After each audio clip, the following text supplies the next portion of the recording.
자, 중학교 2학년 1학기 중간고사 대비 내용 정리를 해보겠습니다. 우리 수업 때 했던 내용도 한 번 더 녹화를 하는 거고요. 그리고 제발 그 영상을 볼 때 정리할 게 있으면 멈췄다가 다 정리하고 그 다음에 설명을 듣도록 하세요. 설명을 들으면서 정리하지 마시고. 자, 첫 번째로 원소. 원소는 다른 물질로 분해되지 않는다. 분해되지 않습니다. 맞는 말이고. 물질을 이루고 있는 기본 성분이다. 네, 이것도 맞는 말이죠. 한 가지 원소로 이루어진 물질이 있어요. 뭐 철, 알루미늄, 뭐 이런 같은 물질들은 한 가지 원소로 이루어진 물질이 있습니다. 하지만 대부분 두 가지 이상의 원소로 이루어져 있습니다. 자, 원소의 종류 5가지를 나열해 보시오. 이거는 뭐 아무거나 나열하시면 되는데, 뭐 산소, 수소, 철, 그 다음에 구리,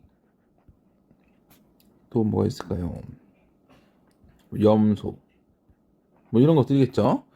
근데 선생님이 이거를 여기 문제를 간단하게 나열해 보라고 한 것은 우리가 전통적으로 물 같은 경우는 원소가 아니죠. 얘는 분자입니다.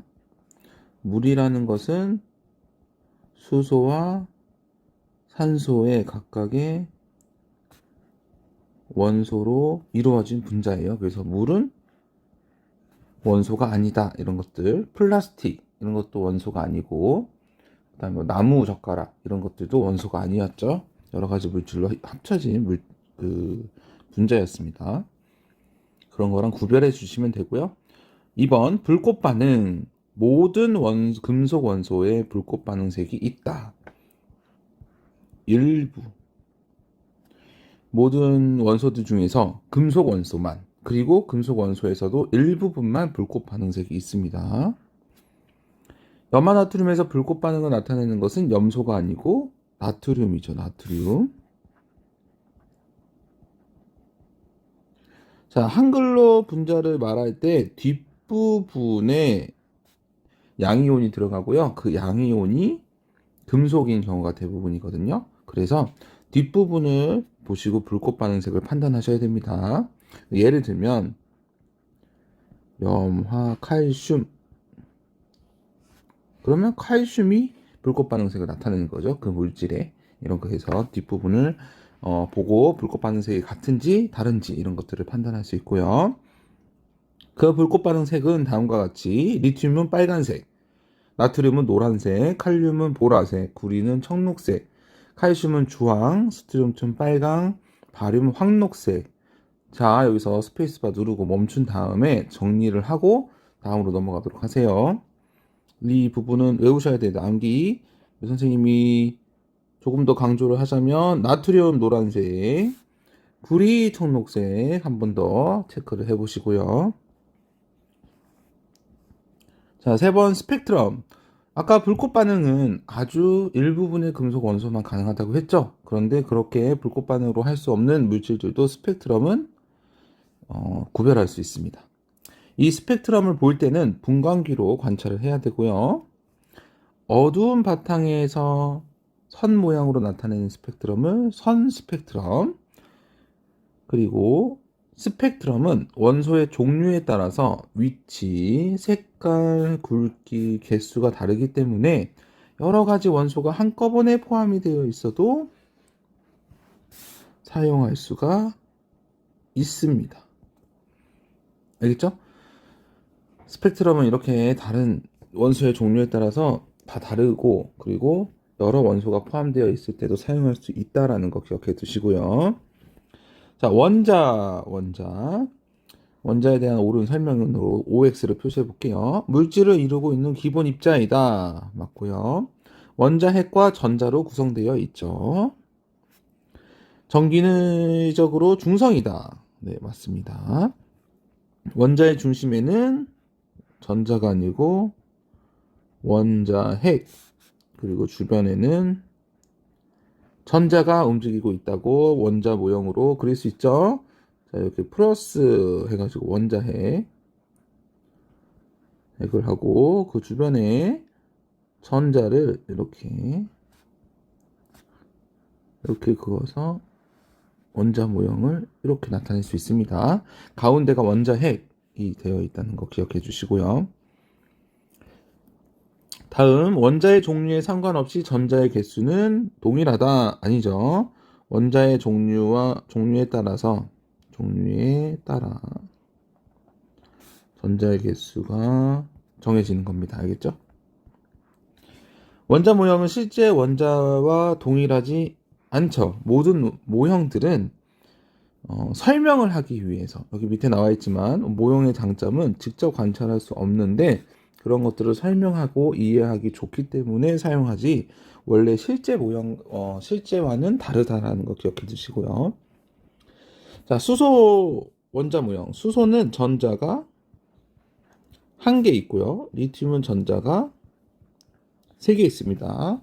그래서 수소는 플러스라는 녀석 원자핵 하나에 마이너스라는 녀석을 그어놓고 이렇게 동그랗게 원자 모형을 나타낼 수 있고요. 리튬은 이게 원이 가운데가 아니네요. 원을 먼저 그려볼게요. 네, 이렇게 그리고 플러스 원자핵에 전자 하나를 이렇게 그리면 되겠죠? 자, 리튬은 전자가 3개니까 네, 이렇게 원자핵 주변에 전자를 3개를 이렇게 그리면 리튬 원자 모형이 되는 겁니다. 선생님이 시험 인쇄할 때 여기 가운데 플러스 마이너스가 잘 안 보인다고 했죠. 그래서 가운데 큰 녀석을 원자핵이라고 보고 주변의 녀석들을 전자로 생각을 하시면 전자의 개수에 따라서 주변에 그어진 이 전자가 3개인지 4개인지 판단을 하면 어떤 물질의 그 원자 모형을 찾아낼 수 있을 거예요. 그래서 인쇄 상태가 잘 안 보이는 거 좀 이해해 주시고요. 다음은 마찰 전기 부분으로 넘어가도록 할 게 아니고요. 옆으로 넘어가야겠죠. 자, 이번엔 분자. 독립된 입자로 물질의 성질을 나타내는 가장 작은 입자, 성질 꼭 기억해 두시고, 분자는 결합한 원자와 성질이 다른 새로운 입자이다. 예, 맞는 말인데 이 부분이 좀 어려운 말이라고 했죠. A와 B가 만나서 A2B라는 물질을 됐다고 합시다. 그러면 이 A2B라는 분자는 A와 B로 이루어 있지만 A의 성질, B의 성질을 하나도 가지고 있지 않습니다. 완전히 새로운 입자라는 뜻이에요. 그 말이었고, 세 번째, 결합하는 원자의 종류와 개수에 따라서 분자의 종류가 달라지기 때문에 원자는 118가지 정도밖에 없지만 분자는 그것보다 훨씬 더 많은 수만 가지죠. 왜냐하면 종류와 개수에 따라서 달라지기 때문에.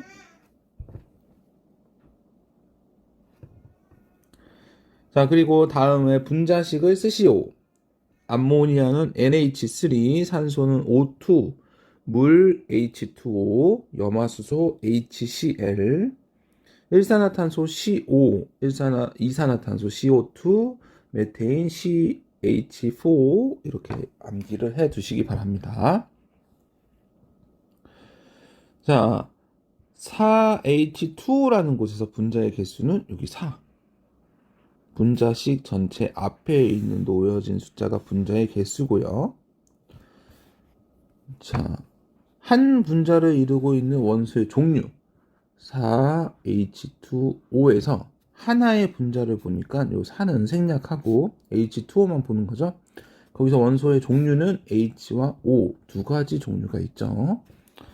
자, 이번에는 4H2O 중에 한 분자를 이루고 있는 원자의 총 개수 하나를 보니까 4를 생략하고 H2O 중에 원자의 총 개수는 H가 두 개, O가 하나였죠. 그래서 총 개수는 3개입니다.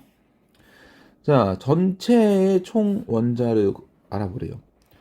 4개라는 곳에 H2O가 이렇게 되어 있는 거잖아요. 그래서 H2O는 아까 앞에서 3개였으니까 여기가 3개로 이루어져 있는데 이게 총 4가지가 있으니까 4 곱하기 3에서 12개의 원자로 이루어져 있다는 거 분자식을 보면 여러분들 알아낼 수 있어야 됩니다. 다음은 원소 기호. 오늘날 사용하고 있는 원소 기호를 제시한 과학자는 베르셀리우스, 돌턴, 아리스토텔레스 이렇게 그런 학자가 아니고 베르셀리우스가 원소 기호를 제시했고요. 그러한 방법으로는 첫 글자는 알파벳의 대문자, 두 번째 글자는 중간 글자를 택하는데 소문자라고 나타낸다는 거 기억해 두시고 그 대표적인 원소를 수소, 헬륨, 질소, 나트륨, 은 이렇게 적어놨으니까 이 정도는 기억하고 있길 바랍니다. 자, 다음은 이온. 이온은 전하를 띠고 있는 입자예요. 전하를 띠고 있는 입자. 그렇기 때문에 수용액 상태에서 전기가 통한다. 물속에 녹아있는 수용액 상태에서 전기가 통한다. 거기 수용액 안에 이온이 있냐 없냐를 알아볼 때 전기가 통하는지 안 통하는지를 통해서 구별할 수 있습니다. 원자는 정기적으로 중성이다. 갑자기 왜 이온을 하다가 원자가 나왔냐면 아까 위에서도 물어봤지만 원자는 정기적으로 중성이에요. 근데 이게 주고받으면서 원자의 일부분인 전자를 주고받게 되는 겁니다. 이온은 정기적으로 중성이었는데 마이너스를 띠고 있는 전자를 주고받으면서 전자를 잃은 물체는 중성 플러스 마이너스의 개수가 똑같았는데 마이너스를 잃어버렸으니까 플러스가 많아서 플러스 전하를 띠고 그 이온을 양이온이라고 하는 겁니다. 대표적으로 Na+. 그래서 여기 플러스는 더하기 빼기가 아니고 양이온이다 라는 뜻입니다. 자, 반대로 전자를 얻으면 마이너스인 전자를 얻으면 중성에서 마이너스가 많아졌기 때문에 마이너스 전하를 띠고요. 그때를 음이온이 된다라고 되고 Cl-와 같이 여기 마이너스는 Cl 전체에 전자를 한 개를 얻어서 음이온이 됐다라는 뜻입니다. 자, 다음 이온이 있는 수용액은 전기가 통한다. 네, 전기가 통하는 걸 가지고 이온이 있다 없다를 알 수 있고요. 앙금 생성 반응 후에도 전기가 통하지 않는다. 네. 통합니다.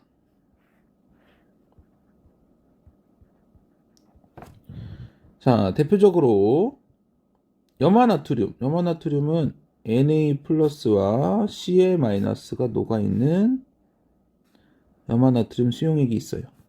얘를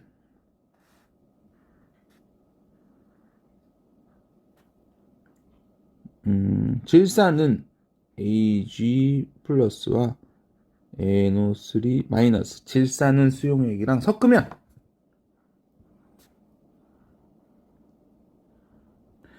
은이온과 염화이온이 만나서 AgCl이라는 앙금을 만들어내요. 앙금은 눈에 보이는 물질, 녹지 않는 그 앙금을 만들어내는데 나머지 나트륨 이온과 NO3 질산 이온은 그대로 이온 상태로 물에 녹아 있습니다. 자, 이 상태에서 전기를 통하는지 안 통하는지 한번 Na+와 Cl- 이온이 있기 때문에 전기가 통하겠죠? 여기도 Ag+와 NO3-가 있으니까 전기가 통합니다.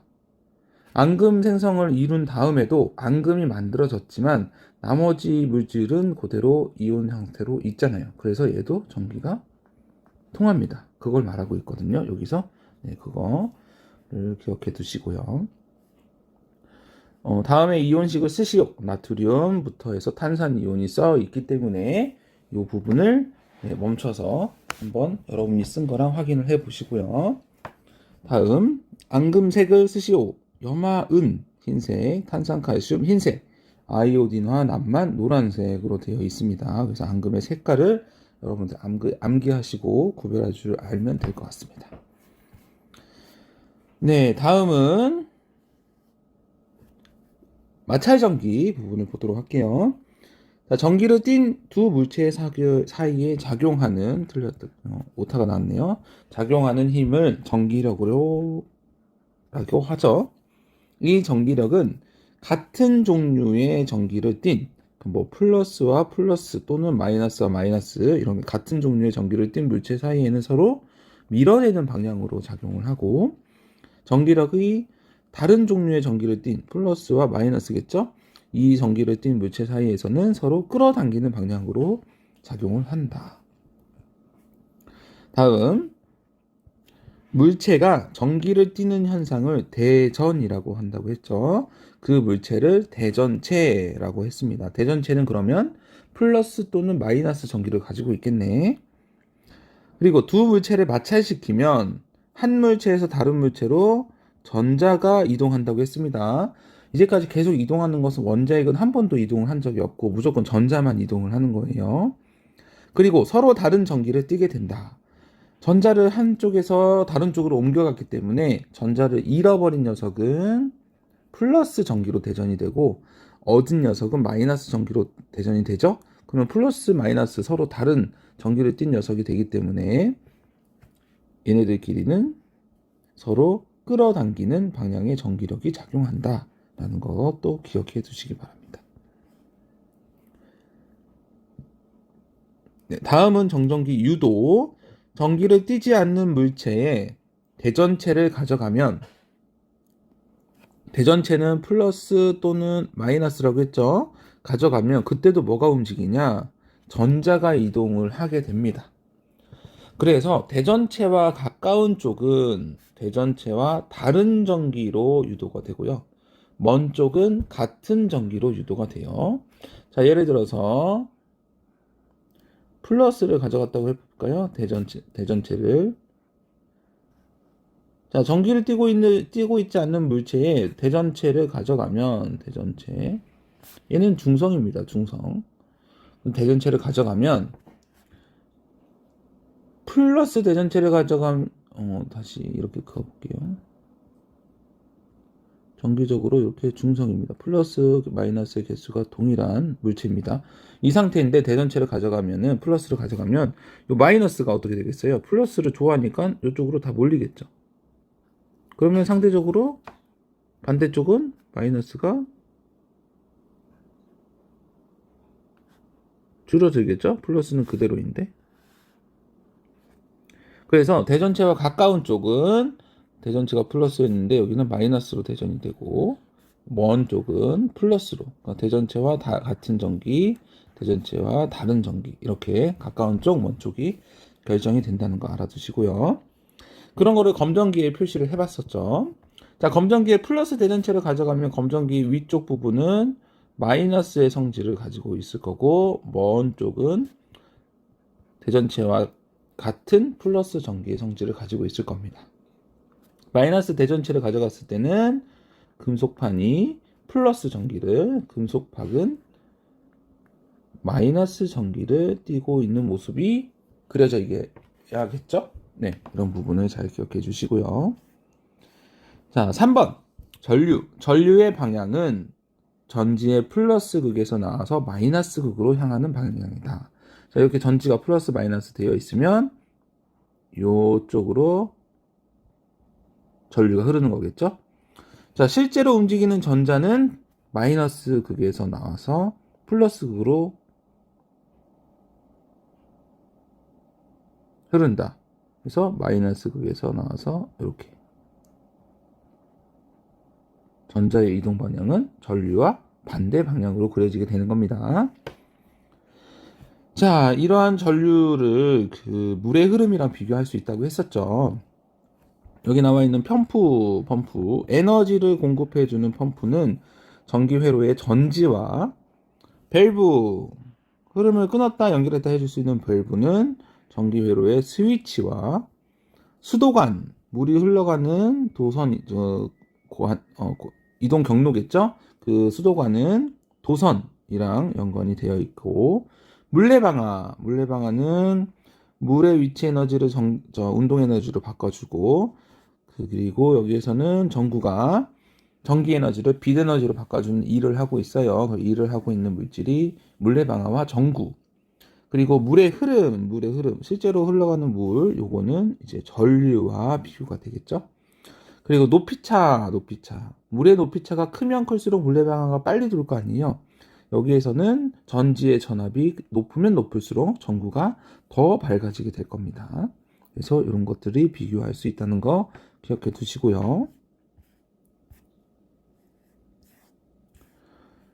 자, 전류 전압 저항의 정의는 전하의 흐름, 전류를 흐르게 하는 능력, 전류의 흐름을 방해하는 정도, 그리고 각각의 단위 좀 잘 기억해 두세요. 전류는 암페어, 전압은 볼트, 저항은 옴 이렇게 되어 있습니다.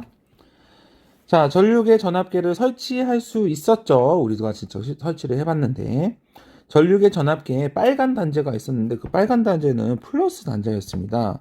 이거는 전기 회로에 전지의 플러스 극에 가깝게 연결을 하면 됩니다. 이때 밑에서 그림을 통해서 다시 한번 알려드리도록 할게요. 그리고 전류계 전압계는 검은색 마이너스 단자가 있는데 이게 여러 개라고 했죠. 여러 개 중에서 가장 큰 값을 나타내고 있는 측정 범위에다가 연결을 해야지 고장나지 않는다고 했습니다. 그리고 전류계와 전압계의 차이점은 위에는 다 공통점이었고 차이점은 연결을 할 때 전류계는 직렬, 전압계는 병렬로 연결한다는 거 밑에 그림을 통해서 다시 한번 알려드리도록 할게요.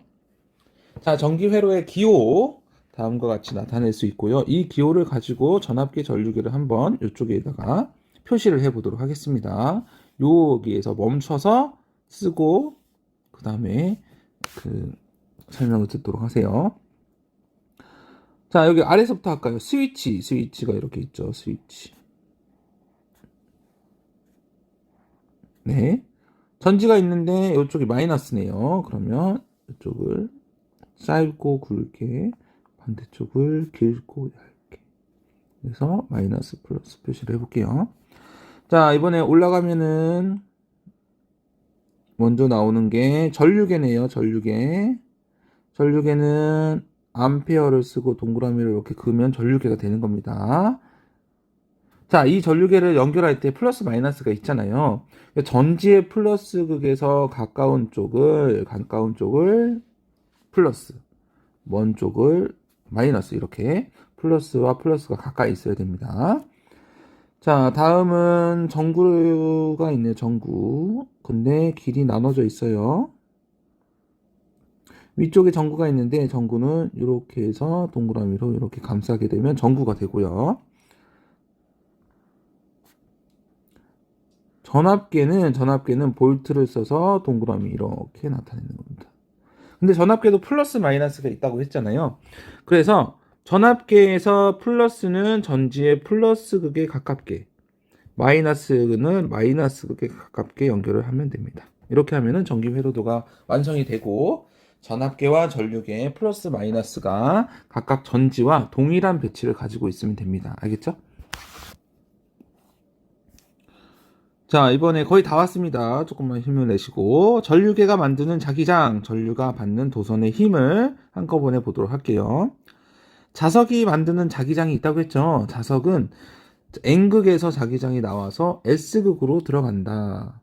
그림으로 표현한다면 N극, S극인 자기장에서 N극에서 자기장이 나오고 여기 나왔던 게 S극으로 이렇게 들어간다. 이러한 자기장의 방향은 어떻게 정했냐면 나침반의 N극의 방향이라고 정했습니다. 눈에 보이지 않는 거기 때문에 그냥 과학자들이 모여서 정해놓은 것 뿐이에요. N극의 방향이다. 다음 전류가 흐르는 도선 주위에는 자기장이 생긴다고 했었죠. 자기장이 생긴다. 그 자기장을 이렇게 전류가 흐를 때 오른손 엄지손가락을 전류로 맞춘 다음에 나머지 네 손가락으로 감싸면 이렇게 네 손가락이 감싸지겠죠? 이 방향이 자기장의 방향이 되고 전류가 흐르는 도선에서는 자기장이 생긴다 라는 거 했고요. 자, 다음 전류가 흐르는 도선이 받는 힘이 커지려면 자, 이번에는 다른 부분입니다. 전류가 흐르는 도선이 힘을 받는데요. 힘을 받는데 자, 요거 책에는 이렇게 적혀 있었는데 선생님이 뭐라고 했냐면 자기장 속에서 전류가 흐르는 도선이 받는 힘이라고 했고, 이걸 뭐라고? 전자기력이라고 했죠. 얘는 힘인데 뭐와 뭐가 합쳐졌다고? 전류와 자기장에 의해서 생긴 힘이라고 했죠. 그래서 이 힘을 증가시키려면, 커지게 하려면 원인이 되는 전류와 자기장을 세게 하면 된다고 했습니다. 되죠? 그리고 이 힘은 전류와 자기장 때문에 생겼기 때문에 힘의 방향을 바꾸려면 전류의 방향을 바꾸거나 자기장의 방향을 바꾸면 된다고 했죠? 네. 이렇게 간단하게 알아보시면 되고요. 여러분 손바닥을 오른손이라고, 무조건 오른손으로 시험 볼 때 꺼내야 됩니다. 자, 이렇게 네 손가락, 이렇게 엄지 이렇게 있으면, 아이고, 네, 엄지는 전류, 네 손가락은 자기장, 손바닥은 힘의 방향이라고 했죠. 이것들을 주어진 그림에서 잘 맞춘 다음에 힘의 방향을 찾고, 뭐 예를 들어서 도선이 어디로 움직이는지, 또는 그 모터, 전동기가 어느 방향으로 돌지, 시계 방향으로 도는지 반시계 방향으로 도는지, 이런 것들을 체크를 할 수 있어야 돼요. 알겠죠? 교과서 부분을 한 번 더 보시면 그 부분이 2개 정도 나와 있을 겁니다. 전동기 예시와 그 다음에 도선이 받는 힘, 도선이 어떻게 굴러간다고 했었잖아요. 그 부분을 체크해 보시면 될 것 같습니다. 자, 마지막으로 저항의 연결, 뭐 되게 어려운 문제 중에 하나인데요. 이쪽 부분을 해보도록 하겠습니다. 마지막입니다. 자, 이부 첫 번째는 저항의 직렬 연결이에요. 저항이 이렇게 하나가 있었는데 전구를 2개 연결했대요. 전구가 저항이에요. 자, 에너지는 한 곳에서 공급을 하는데 공급받은 녀석이 전구 하나, 2개를 지나야 돼. 그러면 하나 있을 때보다 내가 에너지는 동일하니까 이 2군데서 나눠서 일을 해야 된다고 했었죠. 그래서 전구 하나일 때보다는 직렬 연결을 하면 밝기가 어두워집니다. 어두워져요. 그리고 공급받은 전압은, 이게 공급받은 전압이거든요. 공급받은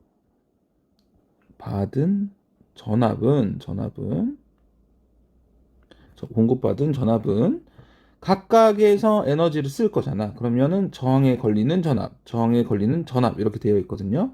그 전압은 공급받은 것을 각각에서 쓰기 때문에 첫 번째, 두 번째에서 쓰는 전압을 더해야지만 공급받은 전압 V가 나오겠죠. 그 말입니다.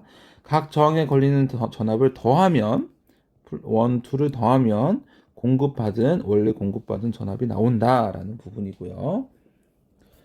자, 그리고 회로는 하나로 연결되어 있기 때문에 전류는 모든 곳에서 동일하게 흐른다.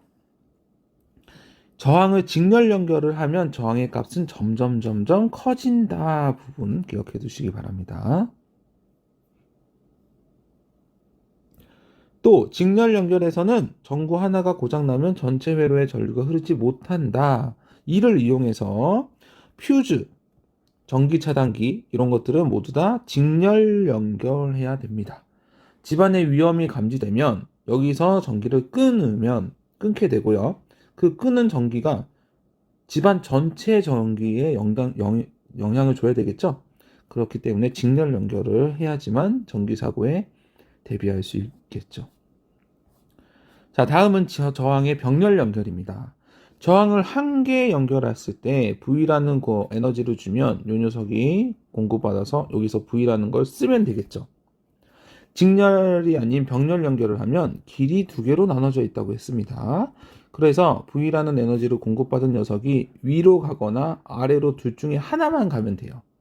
그러니 공급받은 에너지를 여기서 다 쓰고 밑으로 간 녀석은 공급받은 부위를 다 쓰면 됐습니다. 알겠죠? 이제 한 번씩 볼게요. 자, 공급받은 에너지를 하나의 전구에서 모두 사용할 수 있기 때문에 전구의 밝기는 하나 연결했을 때와 차이가 없습니다. 그래서 모두 동일한 밝기를 가지고 있다. 그리고 아까 말했듯이 공급받은 전압은 각각의 저항에서 모두 사용할 수 있다고 했죠? 하나의 길만 가면 된다고 했으니까. 그래서 전압이 어디서든 동일하다라는 거. 그리고 저항에 흐르는 전류, 길이 나눠졌기 때문에 여기서 흐르는 전류는 위로 가는 전류와 아래로 가는 전류로 나뉘어지죠. 그래서 위로 간 거와 아래로 간 전류를 더하면 전체 전류가 나오는 겁니다.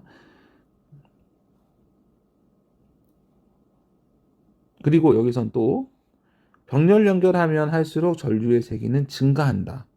왜냐면 여기 밑에 나와 있는데 저항을 병렬 연결하면 할수록 흐를 수 있는 길이 점점 늘어나면서 전체 저항이라는 값이 작아져요. 전압은 동일한데 저항은 점점 작아지니 전체 전류의 세기는 점점 증가할 수밖에 없어요. 그러니 멀티탭에 여러 가지 전기를 연결하는 것은 병렬 연결로 하는 거고요. 그러면서 전류의 세기가 증가를 해서 불이 날 수도 있기 때문에 멀티탭의 전기를 많이 꼽지 말라는 뜻이었습니다. 네. 그래서 이런 장점, 단점이 있기 때문에 가정 내에서는 전기기구 배열을 병렬 연결로 한다고 했습니다. 그러니까 TV가 켜져 있을 때 청소기를 돌려도 TV의 밝기가 줄지 않는다. 각각 220V 다 공급할 수 있기 때문에 병렬 연결을 한다고 했었죠. 네, 이러한 장점, 단점이 있는 직렬과 병렬 연결이었습니다. 네, 시험 영상, 요 영상 선생님이 보기에는 두세 번만 봐도 시험 대비하는데 아주 80점, 90점 이상 맞을 수 있을 거라고 생각이 들거든요. 그러니까 한 번만 보지 마시고요. 두세 번 보시고 배속을 좀 빨리 하면 지루함 없이 빨리빨리 볼 수 있으니까 주말 동안에 두세 번 보고 오시기 바랍니다. 알겠죠? 선생님이 보기에는 다른 문제집을 막 푸는 것보다 이거를 두세 번 보는 게 더 중요하다고 생각 들거든요. 이게 완전히 마스터 될 때만 다른 문제집에 있는 문제를 풀도록 하세요. 알겠죠? 네. 시험은 학원 선생님이 내는 게 아니고 선생님이 내는 겁니다. 네. 이상입니다.